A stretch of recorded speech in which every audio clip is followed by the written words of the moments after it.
Kirk Duckwell here with Mastermind, the Market Your Real Estate Stats Update for the Twin Cities area. Well, what is a housing recession? I was reading an article the other day, came across an article that said, National Association of Realtors announces a U.S. housing recession. I was curious, what data point are they looking at? Is that prices? Well, let's dive into the data and take a look. All right, so talking about prices, this is the very first thing I looked at. Now here we're looking at Twin Cities prices, but we can see month over month, prices did drop off. However, this is a normal thing at this time of year to see prices recede a little bit. So we saw them drop off about $5,000. But year over year, we're still up $25,000. So, and nationally, home prices year over year are still up as well. What they're talking about is total closed sales. So we can see that sales did drop off, and year over year, we're down in the Twin Cities about 18.5%, and nationally, that's about 20%. And this has to do with interest rates. We'll talk about that in a second. So for sellers out there, the reason we're seeing this is the interest rates, but it doesn't mean that prices have dropped drastically. Like I said, home prices are still up year over year. You just got to be careful about making sure that you're looking at active listings out there, paying attention to their time on market and pricing competitively to the current marketplace and not paying so much attention to where homes sold 3 or 4 months ago. Pay attention to your competition today.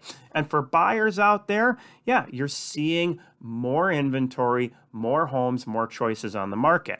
So looking at those interest rates, 5.55, they did jump up a little bit week over week. Again, that's with points. Without points from our resident mortgage geek, Chad Preby, we're seeing the 30-year fixed rate at about 5.62%. Some other data points out there.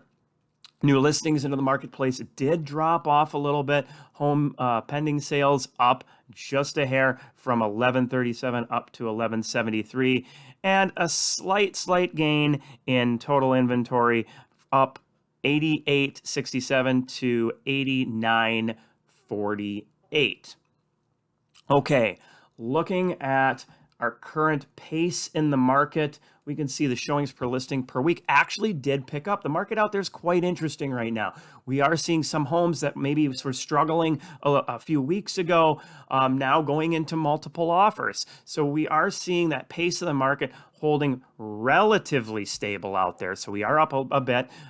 It was at a 3.41 up to a 3.49. That is still tracking down over last year by 19%. Total number of showings did jump up week over week. And in comparison to last year, though, still down from the 40.53 down to 31.21. So where does this put our market meter?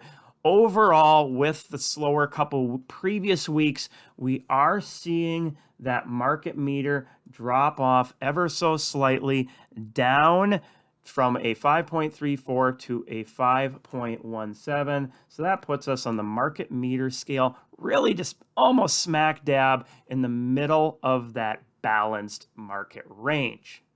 So what can we expect in the near future here? Well, again, it's that kind of flat summertime market as we go into fair season, beginning of school. So, the next couple of weeks may not have a ton of activity, but we're not going to see things drop off a whole lot either. We tend to usually see things start to increase a little bit in early September as far as new listings out there, as well as sometimes some boosts in the showing activity. One last thing I wanted to touch on here is I've showed this before. This is my interest rate predictor out there. It's not perfect, but it's close. A lot of times we can see, last month I had predicted a 5.38. It ended up coming in at a 5.41.